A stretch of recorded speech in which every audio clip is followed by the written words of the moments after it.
오늘 우리에게 주신 하나님의 말씀은 누가복음 11장입니다. 누가복음 11장 37절에서 54절 말씀입니다. 누가복음 11장 37절에서 54절 말씀, 저와 여러분들이 교독하도록 하겠습니다. 37절 말씀 제가 먼저 읽습니다. 예수께서 말씀하실 때에 바리새파 사람 하나가 자기 집에서 잡수시기를 청하니 예수께서 들어가서 앉으셨다. 그런데 그 바리새파 사람은 예수가 잡수시기 전에 먼저 손을 씻지 않으신 것을 보고 이상히 여겼다. 그러나 주님께서는 그에게 말씀하셨다. 지금 너희 바리새파 사람들은 잔과 접시의 겉은 깨끗하게 하지만 너희 속에는 탐욕과 악독이 가득하다. 어리석은 사람들아, 겉을 만드신 분이 속도 만들지 아니하셨느냐? 그 속에 있는 것으로 자선을 베풀어라. 그리하면 모든 것이 너희에게 깨끗해질 것이다. 너희 바리새파 사람들에게 화가 있다. 너희는 박하와 운양과 온갖 채소의 11조는 바치면서 정의와 하나님께 대한 사랑은 소홀히 한다. 그런 것들도 반드시 행해야 하지만 이런 것들도 소홀히 하지 않았어야 했다. 너희 바리새파 사람들에게 화가 있다. 너희는 회당에서 높은 자리에 앉기를 좋아하고 장터에서 인사받기를 좋아한다. 너희에게 화가 있다. 너희는 드러나지 않게 만든 무덤과 같아서 사람들이 그 위를 밟고 다니면서도 그것이 무덤인지를 알지 못한다. 율법 교사 가운데 어떤 사람이 예수께 말하였다. 선생님이 이렇게 말씀하시면 우리까지도 모욕하시는 것입니다. 예수께서 말씀하셨다. 그렇다. 너희 율법 교사들에게도 화가 있다. 너희는 지기 어려운 짐을 사람에게 지우면서 너희 자신은 손가락 하나도 그 짐에 대려고 하지 않는다. 너희에게 화가 있다. 너희는 너희 조상들이 죽인 예언자들의 무덤을 세운다. 그렇게 함으로써 너희는 너희 조상들이 저지른 소행을 증언하며 찬동하는 것이다. 너희의 조상들은 예언자들을 죽였는데 너희는 그들의 무덤을 세우기 때문이다. 그러므로 하나님의 지혜도 말하기를 내가 예언자들과 사도들을 그들에게 보내겠는데 그들은 그 가운데서 더러는 죽이고 더러는 박해할 것이다 하였다. 창세 이래로 흘린 모든 예언자들의 피의 대가를 이 세대에게 요구할 것이다. 아벨의 피에서 비롯하여 제단과 성소 사이에서 죽은 사가랴의 피에 이르기까지 말이다. 그렇다. 나는 너희에게 말한다. 이 세대가 그 책임을 져야 할 것이다. 너희 율법 교사들에게 화가 있다. 너희는 지식의 열쇠를 가로채서 너희 자신도 들어가지 않고 또 들어가려고 하는 사람들도 막았다. 예수께서 그 집에서 나오실 때에 율법 학자들과 바리새파 사람들은 잔뜩 앙심을 품고서 여러 가지 물음으로 예수를 몰아붙이기 시작하였다. 그들은 예수의 입에서 나오는 말에서 트집을 잡으려고 노렸다. 아멘. 오늘은 외식에 관련돼서 우리가 말씀을 좀 잠깐 나누고 기도했으면 좋겠는데요.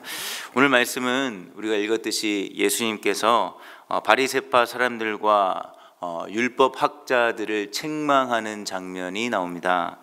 그 중에서 우리가 바리새파 사람들을 중심으로 예수님이 대화하셨던 그 내용으로 오늘 말씀을 조금 살펴볼까 합니다. 예수님은 바리새파 사람의 집에 식사 초대를 받아 지금 함께 식사를 하고 계시는데요. 그런데 어떻게 하고 계십니까? 손을 씻지 않고 식사를 하십니다. 유대인의 전통대로라면 반드시 손을 씻고 식사를 해야 합니다. 이것이 정결법과 관련이 있는데 부정한 사람이 예를 들어 그 당시 주식이 빵 아니겠습니까? 빵을 각자 접시에만 자기 것만 먹는 게 아니었어요. 같이 쉐어하는, 같이 뜯어 먹는 그런 식사였거든요. 근데 손을 씻지 않고 부정한 사람이 빵을 떼어 먹으면 다른 사람이 그 빵을 만진다면 그 정결법의 핵심이잖아요. 부정한 것을 접촉하면 그 사람도 부정해지기 때문에 반드시 식사를 할 때는 손을 씻고 밥을 먹어야 했습니다. 그런데 예수님은요, 지금 손을 씻지 않고 음식을 드시고 계세요. 그리고 이를 본 바리새파 사람은 매우 이상하게 여기고 있습니다. 이 상황을 너무 잘 아시는 예수님이요, 어떻게 합니까? 미안하다 하십니까? 그렇게 하지 않죠. 오히려 바리새파 사람들을 어떻게 하고 계시죠? 책망하고 있습니다. 어떻게 책망하십니까? 너희들은 지금 이 식탁 위에 있는 잔과 접시처럼 겉모습은 무척 깨끗하지만 속에는 탐욕과 악독이 가득하다라고 하시면서 갑자기 식사하시다가 책망하고 계시는 겁니다. 물론 우리가 속이 중요하지라고 말할 때 겉은 필요 없다라는 것을 이야기하는 거 아닌 거 잘 알고 계시죠? 속도 중요하고 겉모습도 중요합니다. 하지만 오늘 우리의 말씀을 통해서 확인해야 할 사실이 무엇이겠습니까? 속은 전혀 깨끗하지 않은데 겉만 깨끗한 척 한다면 그것이 우리에게 문제가 될 수 있다는 것을 가르쳐 주는 것이죠. 그리고 우리는 이것을 가식 혹은 외식이라고 이야기합니다. 겉과 속이 전혀 다른 신앙의 태도와 모습은 저와 여러분들을 하면 할수록 우리의 신앙을 점점 공허하게 만들게 됩니다. 아닌데 그런 척을 하던가, 그런데 아닌 척을 하는 일은요, 하면 할수록 우리를 매우 피곤하고 지치게 만듭니다. 무엇보다 가장 중요한 건요, 우리가 가식과 외식을 경계해야 하는 이유 중에 하나는 이런 가식적이고 외식적인 신앙은 겉모습으로 봤을 때, 사람들이 봤을 때는 저 사람은 참 하나님과 매우 가까워 있는 사람 같아 라고 생각할지 모르지만 실제로는 그렇게 하면 할수록 하나님과 점점 멀어지게 된다는 사실이에요. 왜 이렇게 이야기할 수 있겠습니까? 하나님과 관계할 때 그 하나님은 사람의 중심을 보시는 분이기 때문입니다. 예수님은 오늘 말씀에 뭐라고 얘기합니까? 겉을 만드신 분이 뭐도 만드셨다고 하죠? 속도 만들지 않았냐라고 말씀하십니다. 속에는 탐욕과 악독이 가득한데 겉은 아닌 척, 거룩한 척, 나와는 상관없는 척을 한다면 이것은 정결함과 거룩함과 우리의 신앙과 거리가 멀다라고 말씀하는 거예요. 참된 정결, 거룩함은요, 겉과 속이 함께 깨끗해져 가는 것입니다. 그렇다면 속에 있는 탐욕과 악독을 어떻게 깨끗하게 우리가 할 수 있을까요? 41절에 보시면 예수님 이렇게 말씀하십니다. 속에 있는 것으로 자선을 베풀어라. 우리의 자선을 베푸는 것, 긍휼을 베푸는 것, 누군가의 신앙 관계에서 사랑하는 것, 이 모든 시작은요, 속에서부터 시작한다는 거예요. 겉에서부터 시작하는 것이 아니라 속에서부터 시작한다. 어떻게 해요? 누군가를 긍휼히 여기는 마음에서 시작해야 한다라는 겁니다. 이런 맥락에서 예수님은 11조를 지금 이야기하시면서 이 11조를 무엇과 연결하고 있습니까? 정의와 하나님께 대한 사랑으로 연결해서 설명하세요. 그냥 11조를 했다는 것, 이것으로 내 할 일 다 했다, 나는 정말 신앙이 있다, 심지어 11조까지 했는데, 이런 게 아니라는 거예요. 그냥 했다 혹은 습관이나 형식적으로 매달 했으니까 안 하면 이상하니까 해야지 라는 수준을 넘어서요, 11조의 목적을 기억하라는 겁니다. 우리가 성경을 보면 11조에 여러 가지 목적들이 나오는데 그 중에 아주 중요한 목적 중에 하나는 구제입니다. 자선을 베푸는 거예요. 11조를 통해서 가난한 자, 공동체 안에 도움이 필요한 자, 억울한 일을 당해서 힘이 필요한 자를 돕는 것이죠. 그리고 예수님은 이것을 이렇게 사용하고 이런 의미로 우리의 11조를 나누는 것을 뭐라고 얘기하고 있어요? 정의가 실현된다. 그리고 이 정의가 실현되는 현장이 곧 나를 사랑하는 현장이다 라고 이 11조를 통해서 말씀하고 있는 장면 아니겠습니까? 결국 저와 여러분들이 우리가 신앙을 이야기할 때 신앙의 핵심, 거두절미하면 뭐겠습니까? 하나님을 사랑하고 이웃을 내 몸같이 사랑하는 것입니다. 근데 이 하나님 사랑하는 것은 뭘로 드러나요?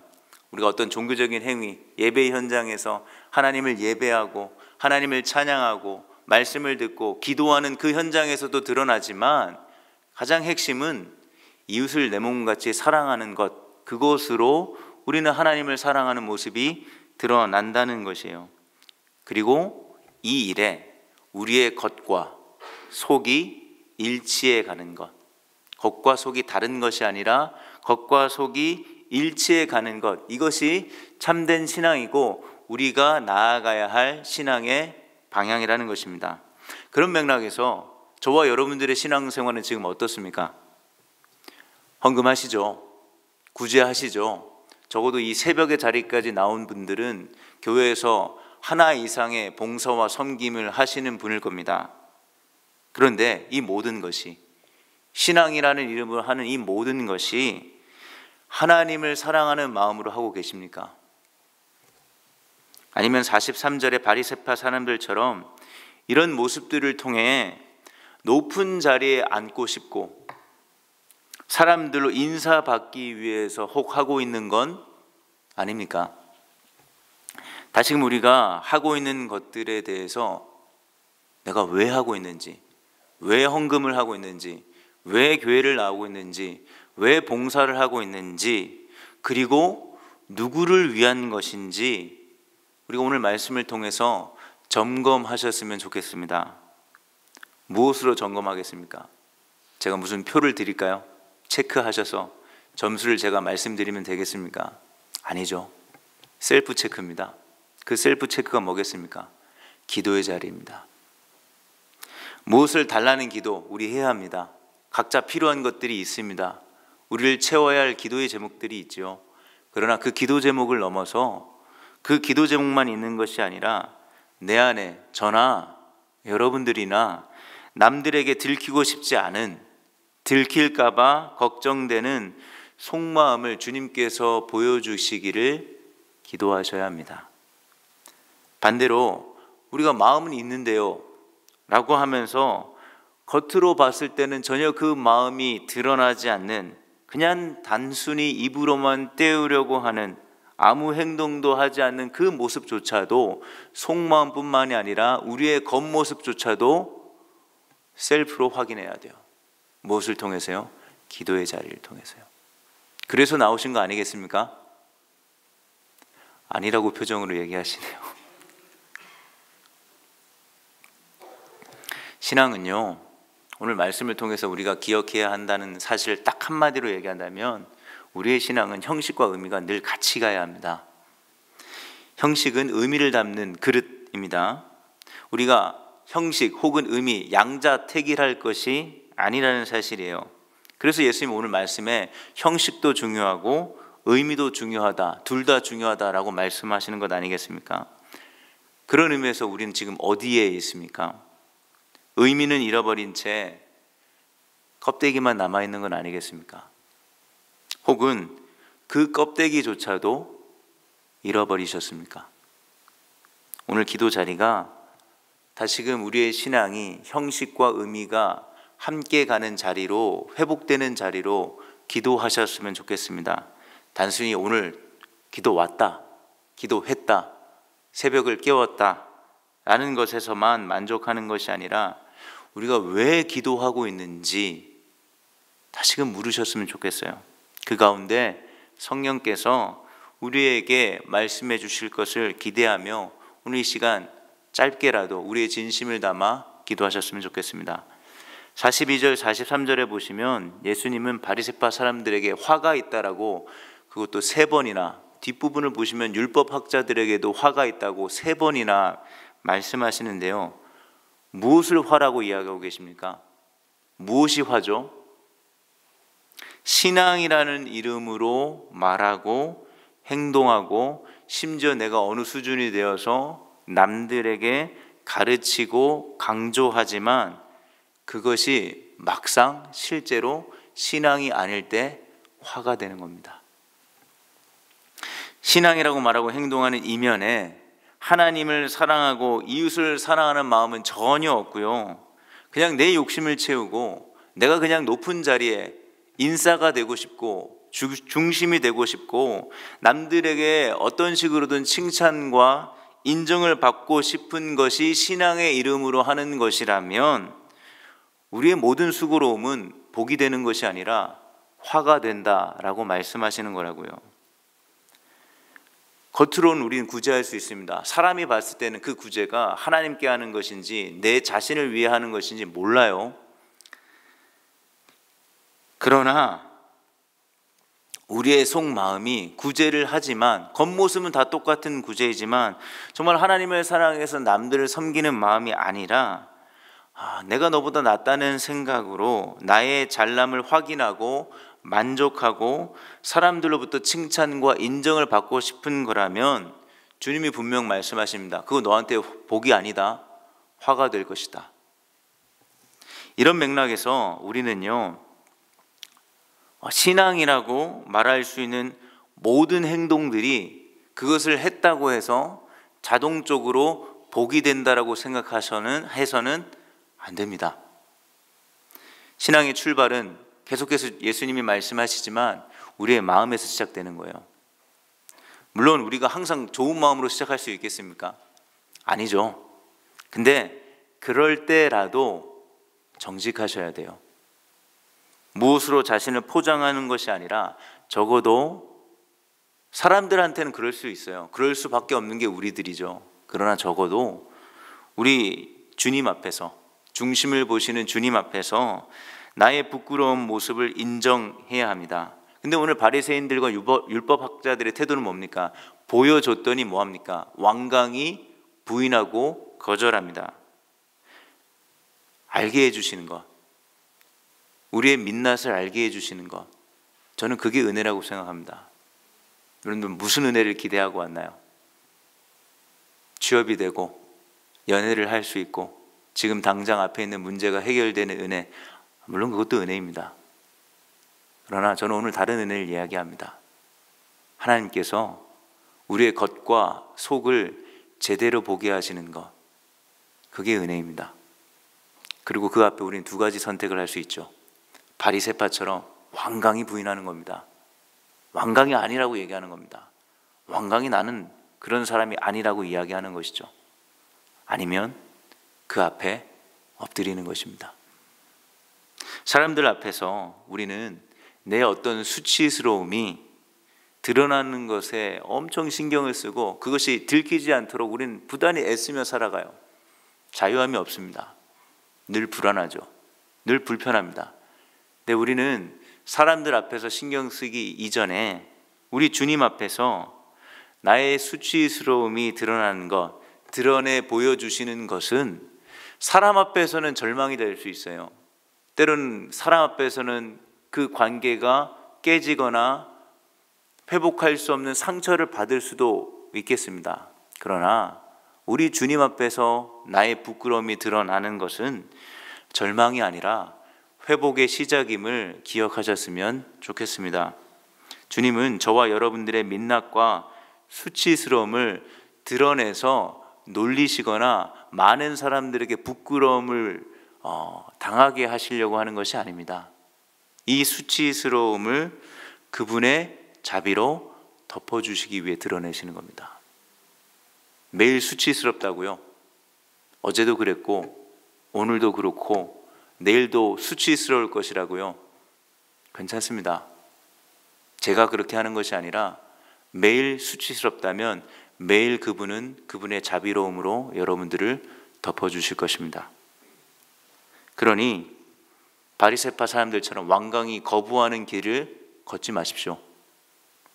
우리는 주님의 자비로우심으로 위선이나 교만이나 칭찬이나 인정이 아닌 주님이 주시는 기쁨과 감사함으로 누군가를 섬길 수도 있고요, 혼자 신앙생활을 하는 것이 아니라 때로는 어색하고 낯설고 어려운 대상이지만 한 몸으로 한 성정으로 함께 지어져가는 주님의 성전으로 불러주신 우리가 함께 신앙생활할 수 있는 것입니다. 말씀을 정리합니다. 무엇이 저와 여러분들의 속을 더럽게 하고 있습니까? 이 시간 성령께서 가르쳐 준다면, 여러분들이 다른 각자의 기대와 각자의 갈망을 가지고 이 시간 나왔겠지만 혹 공통적으로 우리에게 우리를 더럽게 하는 것이 무엇인지 가르쳐 준다면 그것이 은혜임을 기억하셨으면 좋겠습니다. 죄를 짓고 수치심에 숨었던 아담과 하와를 기억해 보십시오.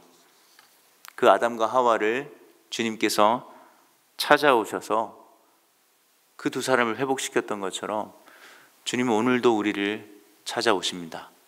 그래서 오늘 이 특별히 그것도 새벽의 기도의 자리로 우리를 부르신 것 아니겠습니까?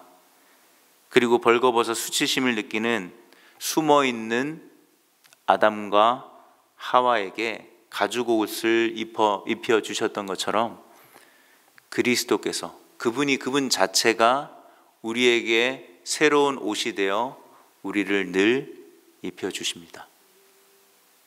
그분은 십자가에서 우리가 받아야 할 모든 수치스러움을 대신 받으셨습니다. 이 시간 담대히 그 주님의 자비를 구하셨으면 좋겠습니다. 주님의 자비로 오늘 이 시간도 하나님의 은혜의 보좌 앞에 담대히 나아갈 수 있는 저와 여러분 되시기를 예수님의 이름으로 축원드립니다. 우리 말씀을 기억하며 우리 기도했으면 좋겠는데요. 우리가 지금 기도하는 대상이 누굽니까? 중심을 보시는 분이에요. 겉으로 여러분들이 아무리 꽁꽁 숨기고 가리고 감춰도 감출 수 없는 분 앞에 나왔습니다. 그것이 때론 두려울 수 있어요. 엄청 두려울 수 있습니다. 그러나 두려움으로 끝나는 자리가 아니죠. 두려움을 넘어서 날마다 우리에게 자비로움을 허락해 주실 그 은혜를 기대하며 완벽한 모습이 아니라 지금 그 모습 그대로 우리 주님께 나아가셨으면 좋겠습니다. 깨끗한 마음보다 더러운 마음으로 가득 찰 때가 많은 우리지만 그런 우리를 불쌍히 여겨주시고 주님 이 시간 주님의 새 옷으로 날마다 나를 새롭게 해주십시오. 이것이 첫 번째 기도 제목입니다. 그리고 오늘은 내일 주일을 위해 기도하는 날인데요. 우리 예배를 위해 기도할 때 예배의 현장이요 1부부터 4부까지 있는 이 모든 예배 현장에 우리 성도들이 올 때 각자의 형편과 상황은 다르지만 모두가 주님의 자비로움을 경험할 수 있는 예배의 현장이 될 수 있도록 기도하셨으면 좋겠습니다. 그 가운데 우리의 신앙이 정말로 겉과 속이 하나님을 사랑하고 이웃을 내 몸같이 사랑하는 삶의 자리로 나아갈 때 우리의 신앙이 누군가에게 시험거리가 되거나 누군가에게 걸림돌이 되지 않고 나의 신앙이, 나의 말이, 나의 행동이 누군가의 디딤돌이 될 수 있는 신앙이 될 수 있도록 우리 이 두 가지 기도 제목을 가지고 기도하며 각자의 개인의 기도의 자리로 함께 합심하며 나아가도록 하겠습니다. 기도합시다.